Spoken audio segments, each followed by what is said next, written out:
the starting five with the sleepers.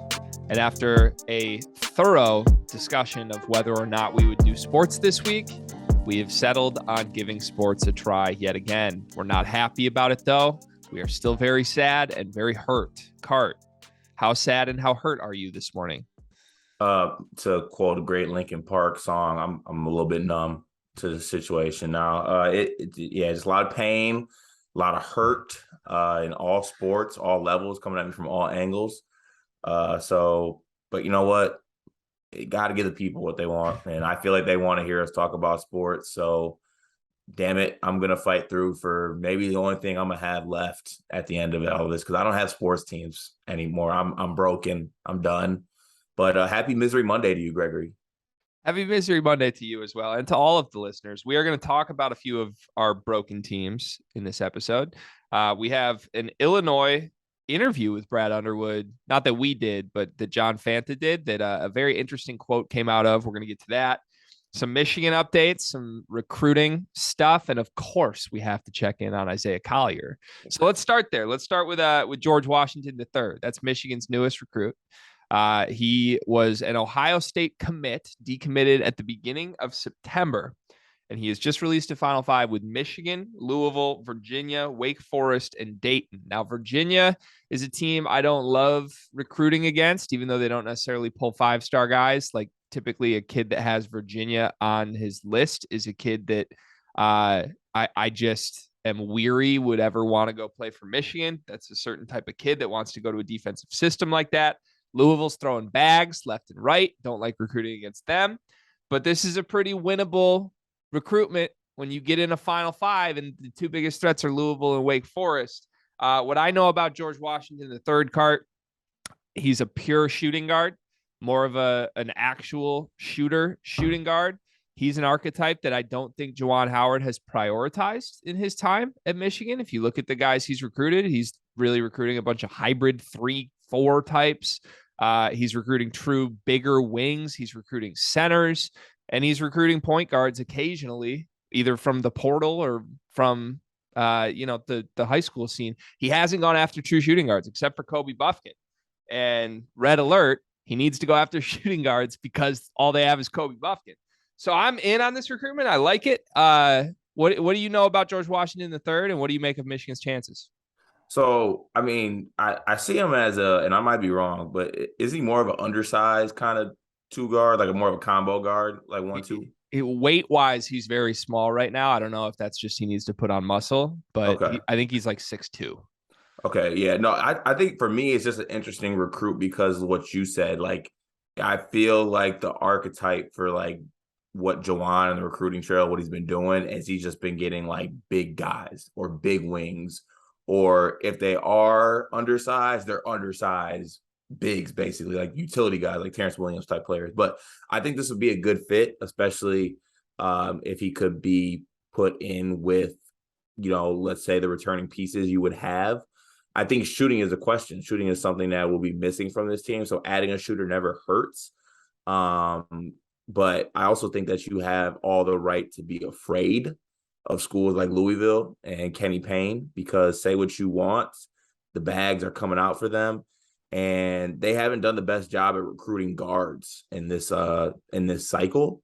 So they could be going all in on trying to get George Washington III. So it's gonna be a tough recruiting battle. Always going against Tony Bennett, like you said, is tough as well. But I mean, in the game of basketball, when you're recruiting shooters, it's never a bad thing, especially you're taking a shooter away from another Big Ten team that you could play a lot in Ohio State, who he decommitted from, like you said. So I think it's a win-win. I do think it's fascinating, the element of he immediately decommits from Ohio State and immediately adds Michigan onto his list. Is he an Ohio kid? He's an all-Ohio kid, yep. So I don't know. I don't know that there's some like revenge on his mind here. If so, I would love that. Michigan rarely gets in the like flip a kid situation here. Actually, the most iconic Michigan involved flip situation I can remember was Cassius Winston took Michigan State immediately after John Beilein took Xavier Simpson. And that, like, he may have ended up at Michigan State anyway. It was very much Michigan State versus Michigan, but John Beilein got tired of waiting And like within an hour after Xavier Simpson commits to Michigan, Cassius Winston's ready to go to Michigan State. So I don't know. There's something to the revenge stuff that I Yeah, kind of like here. and I think honestly the situation too is and I'm not sure if it is because he committed or not, but I know that Ohio State just got Taysom Chapman, who just committed, and I think he was a late pickup by Ohio State. Like he wasn't really like going to Ohio State, but then they made a really late push, a really late impression. So, yeah, you could also, like you said, have that revenge factor in this game. And he probably saw because I think Chapman's probably better than George Washington III at this point. I think he's a really good high school player. Not saying that George Washington III can't be, but I'm saying I think I would take Chapman right now. So, go to Michigan, get revenge on the school that, quote unquote recruited over you. It's a nice little underlying storyline. Yeah, and Michigan needs a boost in this class recruiting wise. Currently, not anything going on. So why not? Let's add George Washington. I do think Michigan has a very real shot in this recruitment. I like Washington from film. I don't think he's, going to be a one and done, two and done type guy. I think he's a 3-4 year player, probably 4 year player at a position of clear need for Michigan because they just don't recruit the position well under Juwan Howard. They get Jet Howard and Yusuf Kaya, and we say, hey, if Kobe Buffkin stinks, maybe those guys can slide down and play the two. Maybe Joey Baker can play the two. No, let's just get more guards. I will never complain about Juwan Howard recruiting guards of any kind at this point because the team desperately needs it. He also, just to quickly throw this on top, he was recruited by Purdue, Auburn, Tennessee, Florida State. None of those schools made his Final Five, but big name schools, big powerhouse basketball programs. So whether or not that is more about those schools kind of backing out or whether that's George Washington like could have gone there and listed a Final Five that includes Wake Forest and Dayton, I don't know. But at least there was some element of interest there from those schools at one point. So one final parting thing before we move on. And this is completely non-basketball related, but I will never ever fear a basketball player named George Washington III. Let's just say that. I was wondering how we were going to get to the name thing. Like I was like I was considering a very cringy, like, are we going to go after Abe Lincoln the third next too? Like, what's our Final Five going to be, But I stopped myself, and now I just made it, so I didn't stop myself. I was going to say it happened. So, but yeah, that's just a point I needed to be out there in the world. Yeah, I agree with you there. Nothing I can say about that. All right, let's move to another Michigan recruitment that I am so sick of talking about. Isaiah Collier. The update. The update. Look, we're obligated to do this partially because we don't have many topics in the end of September for college basketball, but also because it's a big deal. He's number one recruit in the country, and Michigan needs him.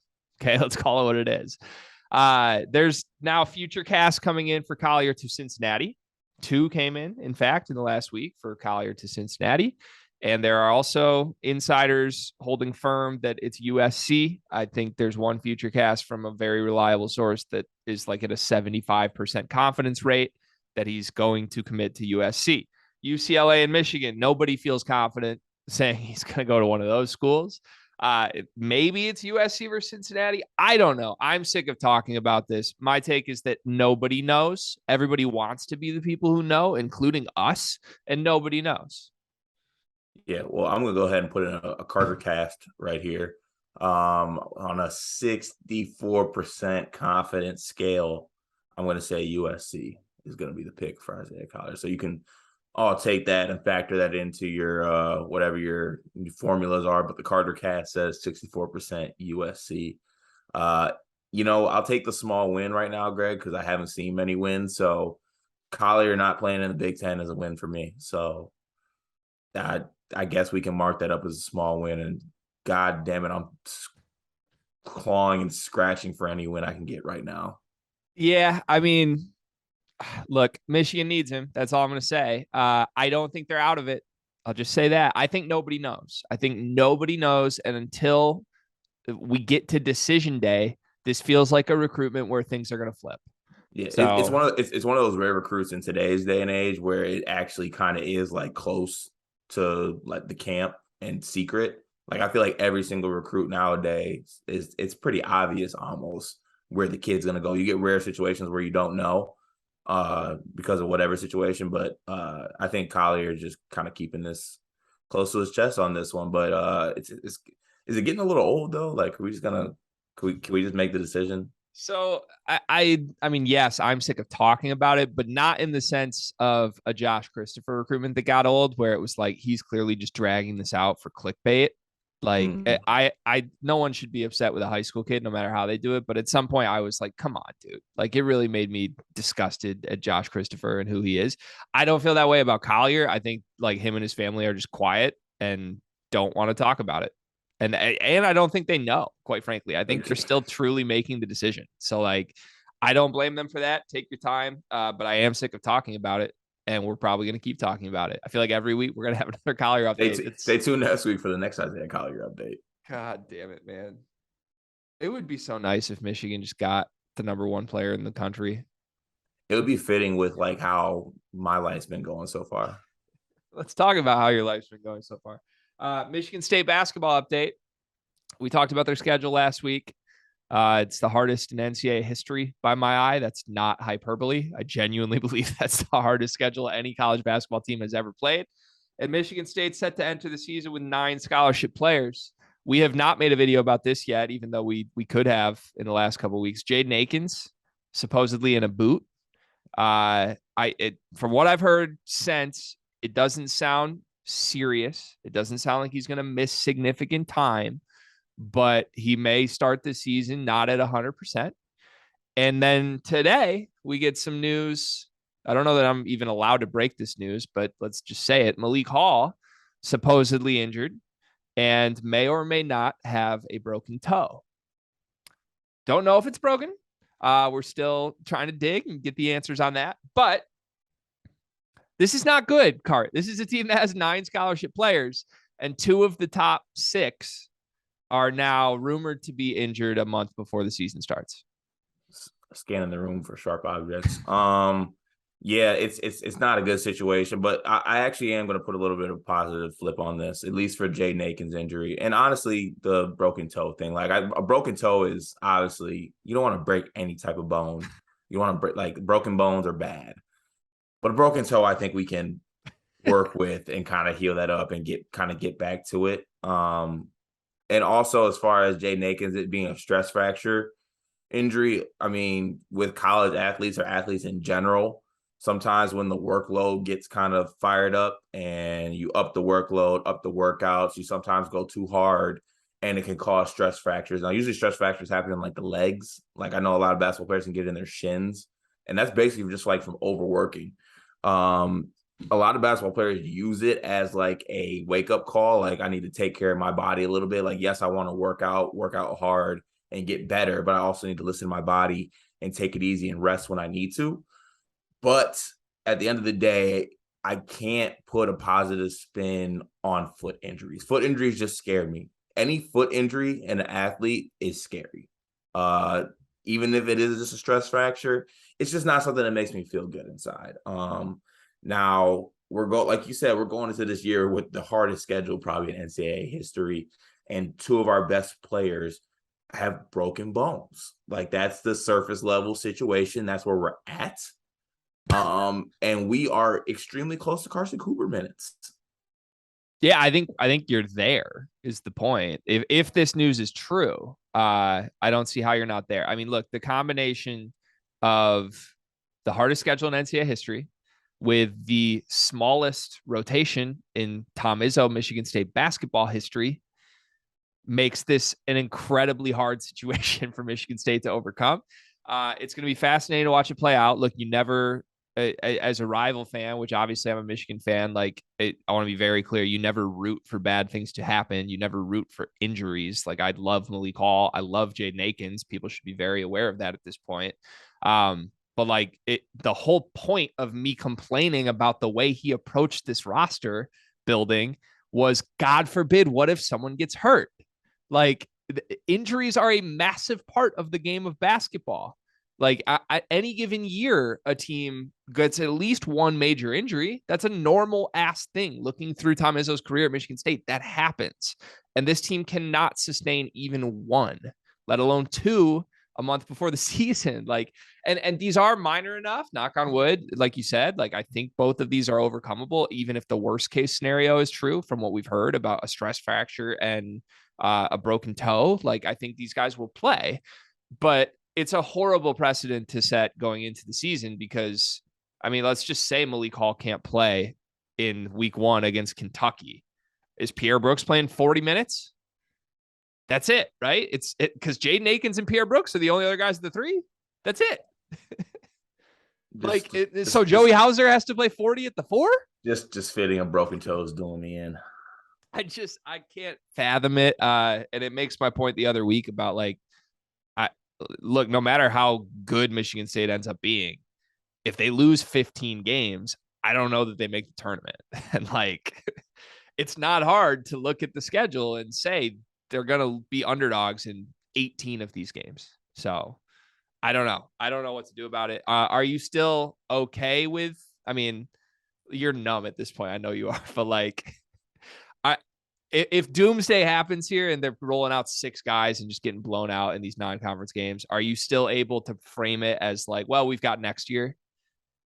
I mean, that's what I'll tell myself, but like basketball season's long and that's like a lot. That's a lot to take. That's a lot for one man to take. Like I know I portray myself as a very strong individual, but you know, I do have breaking points. And though I'm big, I can't be kicked enough times where eventually I will be down. And I don't know, man. The thought of my team just not playing well and not making the tournament this year is just that sounds awful. Sounds fitting for how life's going right now, but it sounds absolutely awful. Yeah, when you add the whole football situation into this, it's a rough time right now for Michigan State fans. All right, we're gonna mention football a little bit at the end of this. Let's go to some Illinois stuff we want to discuss. It's been a while, Illinois fans. Hello, nice to see you again. Remember us? Head over to the store. Go get Greg. Show the tee. The Daddy Brad tees are out. Look at this. Grab those. So, first of all, if you haven't seen it, you've been living under a rock. But we sent Brad Underwood some Daddy Brad shirts. We interviewed him. Jeff Goodman interviewed him at Illinois practice last week. He is very aware that we call him Daddy Brad. He seems to be embracing the nickname big time. Said he's going to wear the shirts to a football game at some point this year. Please, I'm saying please go buy these shirts. I get a large cut of this. So if you want to support us, if you want to support the Sleepers, you can absolutely do so at fieldof68.shop. Get a Daddy Brad shirt. And I believe promo code touchdown gets you 20% off. So you still have time to get that in. I think that expires today or tomorrow. So get that in quickly. But Illinois, John Fanta, friend of the Sleepers. He's been on the Sleepers before. Shout out Fanta. Did an interview with Brad Underwood. He's done a great job with a lot of these preseason sort of framing the program pieces lately in his writing for Fox Sports. And Underwood said something very interesting to me that you are familiar with this phrase. He was asked what they need to do to reach success in the tournament, because that's the big thing Illinois has not been able to do. No matter how much this program fires on all cylinders, they lose in the second round every year. Who cares, right? He said, well, I think we just need to keep making the tournament. Honestly, I view it as let's just keep chopping wood. End quote.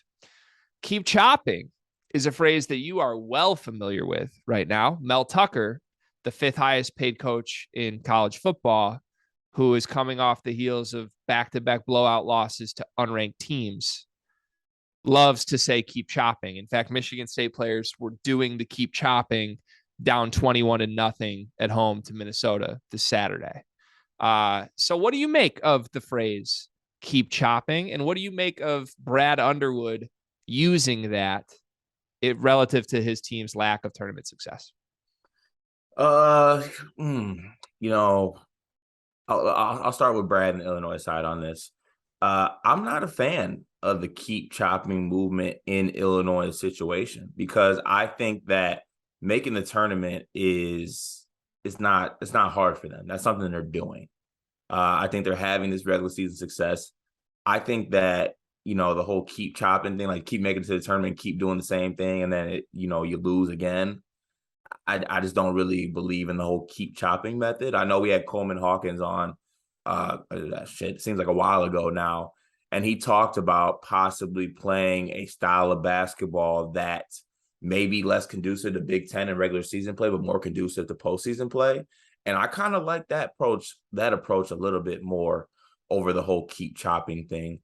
Now to move on to my team and the whole keep chopping football thing. I'm sick of it. To be honest with you, like I understand the notion of the term, but like you just get cooked for a 50-yard go route that you should cover, and there's no safety help, and we have a breakdown and no pass rush, and we're down 21-0 to Minnesota, and you just get it caught on your fucking dome, and you get up, and the first thing you do is like, and maybe instead of chopping with those fucking hands, you get them up and get an interception or something, or knock it down. Like I get the like keep at it moment, but also like maybe a little pride check. Like it looks stupid when you're out there just getting blasted, and you got Tanner Morgan, who is literally months away from being a luxurious condo salesman, torching us at the woodshed, at our crib, in front of friends, family, and loved ones. Like, and you're just. Hey, I believe Tanner Morgan is the #1 passer rating quarterback in the country, for the record. That was prior to the Michigan State game. That's fine. That's fine. It's okay. Like, no. Okay. Yeah. So I'll just call it what it is. It's a gimmick, right?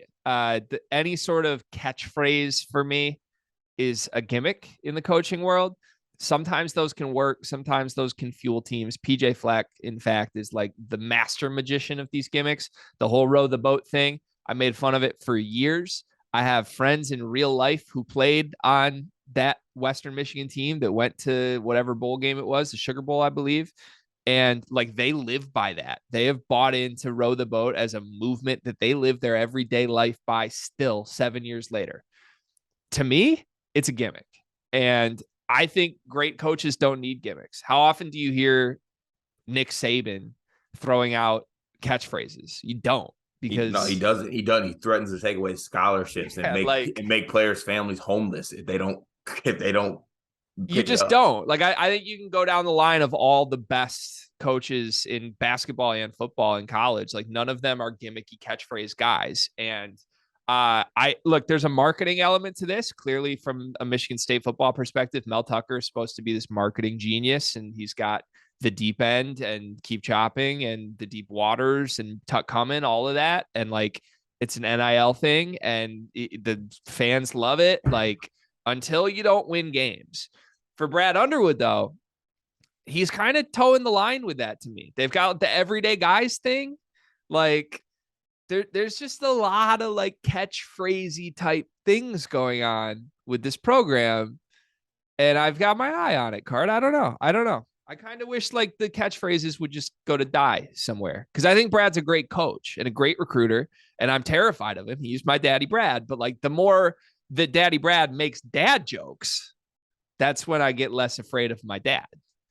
I think we just need to get to this. I think we need to get. I see what you're saying, but I think we need to get to the season. But I always told myself I would never cry on camera, just because I'm not a believer in crying on camera. I don't like when people record themselves crying.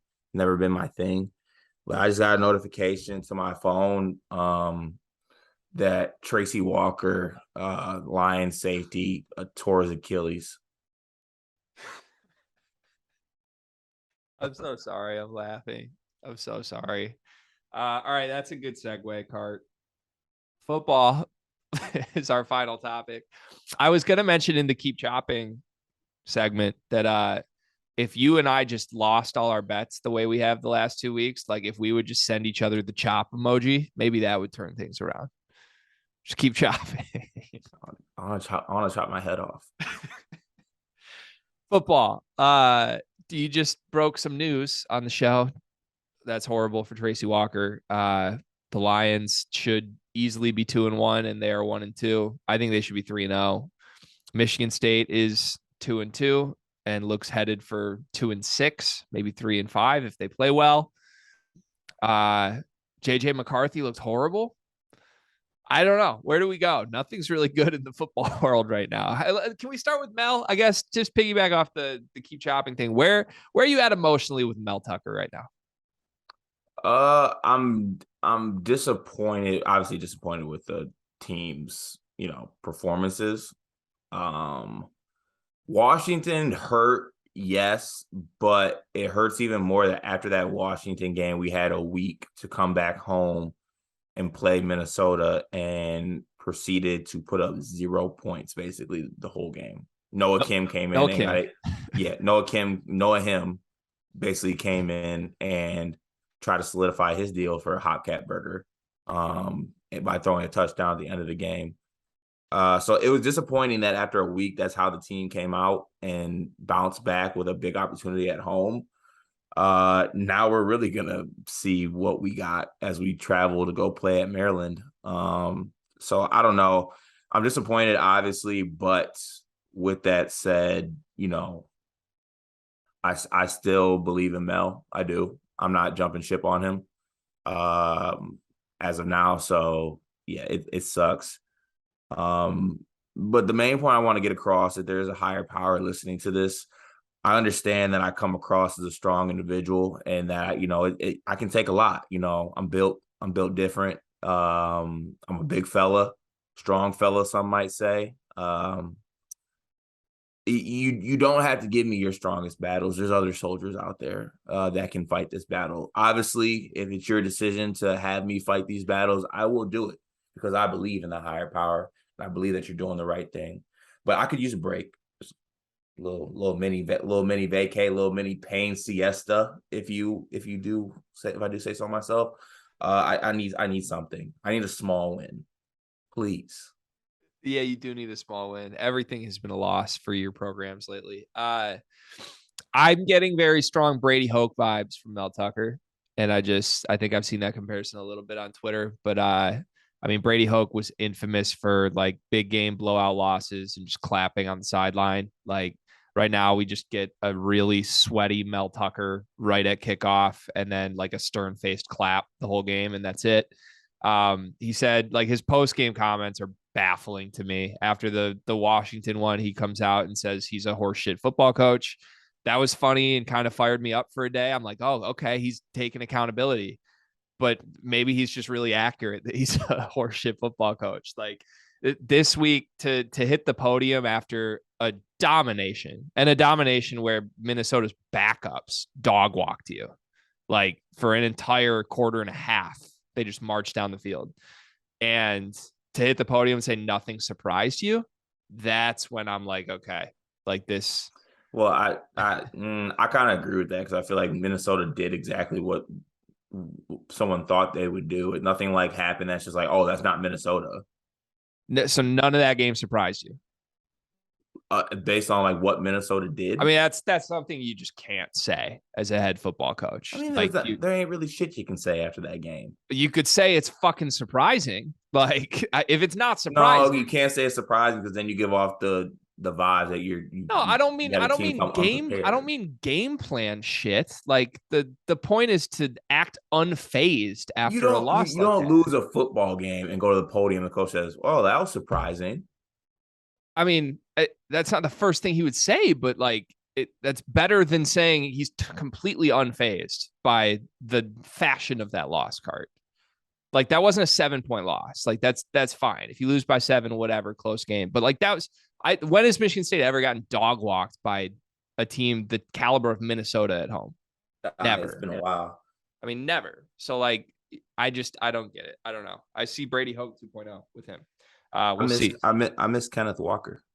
Kenneth Walker should have been the Heisman last year, clearly. I mean, good Lord, what a generational talent. Yeah, I think Mel's going to get at least another year, if not 2, no matter what. Like, I think he could lose out this year and he's still a coach for at least 1 more season, if not 2. But I mean, string a couple losing seasons back to back at the rate he's being paid, things are going to get interesting. Flipping this, Lions quickly. I mean, devastation with Tracy Walker. Where are you at with Dan Campbell?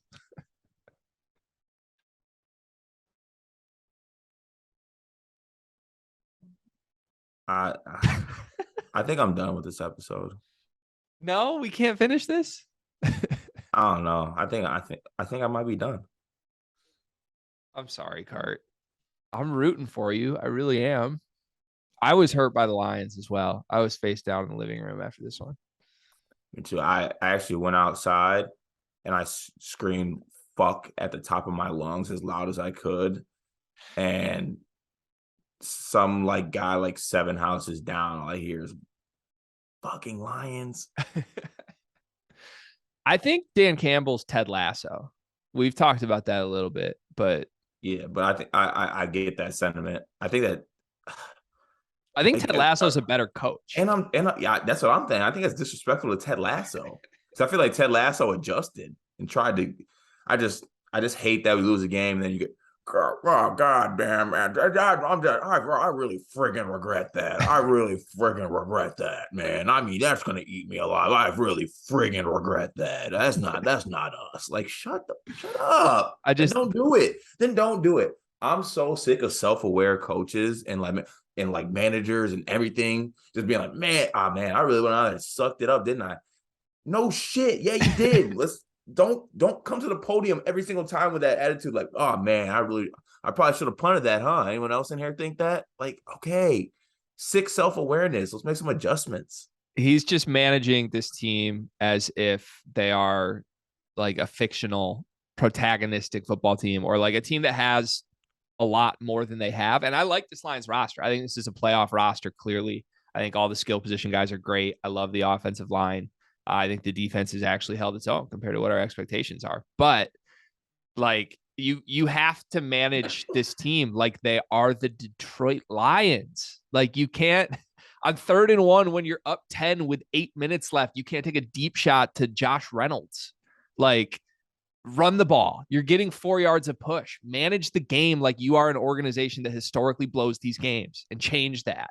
And he's not doing that. He's making the most insane decisions 4 to 5 times a game, and it's costing them games. Like, how do you not see how we all knew exactly how that was going to play out when he decided to kick that field goal? Yeah. I mean, even if you kick the field goal and make it, and we're giving the ball to the other team down 6 with a minute left, you know how it's ending. You're the Detroit Lions. This guy has been struggling all training camp making field goals, struggled in that game making field goals. You send him out there for a 54-yard. That wasn't even close, by the way. Yeah, it was horrible. Michigan, quickly, J.J. McCarthy looked really bad. You want to get some jokes off on that? Nope. Just hope he bounces back this week. Hope he has a good week. I Tate Forcier with frosted tips. That's my comp right now for him. He has no pocket awareness. He has the pocket awareness of an agitated squirrel. He's like if Shea Patterson was from the OC. Yeah, that's not good. He's big arm talent, big mobile quarterback talent, but like his awareness was horrible in that game, and it single-handedly led Maryland to have a shot down the stretch. I didn't even have a chance to get my jokes off about him being 5th in the Heisman rankings because my team proceeded to go to the woodshed and get bent over at it. Woodshed accurately named still? We might need to reinforce it. Deep end accurately named still? Those big ass letters looking pretty good with the empty stands down 30 to Minnesota. I don't blame them for not being there. I don't either. I'm just like, are we doubling down on the deep end? It's a quote, the great movie A Star Is Born, and a great song by Lady Gaga and Ryan Reynolds. It's shallow. Ryan Reynolds. Sorry. Well, who is it? What's his name? Bradley Cooper. Whatever. Attractive white actor. There's a difference there, I would say. Anyways, this is what you want to choose to fight me on right now, Gregory, in the state I'm in. Look, I really want you back, man. I'm back. No. Don't be alarmed. I'm back. This is me. You're not. That's me. This is who I am now. I miss the old you. This is who I am now. Say goodbye. This is me. It is both so hard to podcast with you in this state, and it is also incredibly hard to just be friends with you. I feel like I did a great job this episode. No, the episode's going to be fine, but like it hurts me. Like I used to look forward to every interaction I had with Carter Elliott, and now like I regret them all. I'm sad leaving everyone. Oh, you know what? Jaden Akins has a broken foot. Malik Hall has a broken toe. I have a fucking broken soul. All right. And you can't put a boot on that, Gregory. We'll be back on There's Monday. no PT for that, Gregory. We'll be back on Monday. And I pray that this man sees some victories this week. I would let all my teams take an L this week in order to see Carter get one win. I would genuinely take a Michigan loss in football to Iowa. I would take Joey Baker being ruled out for the season due to like wire fraud. And I would take both of those. That's the max I'm willing to offer for a Michigan State road victory at Maryland. I appreciate that. Thanks. You're welcome. We'll be back next week.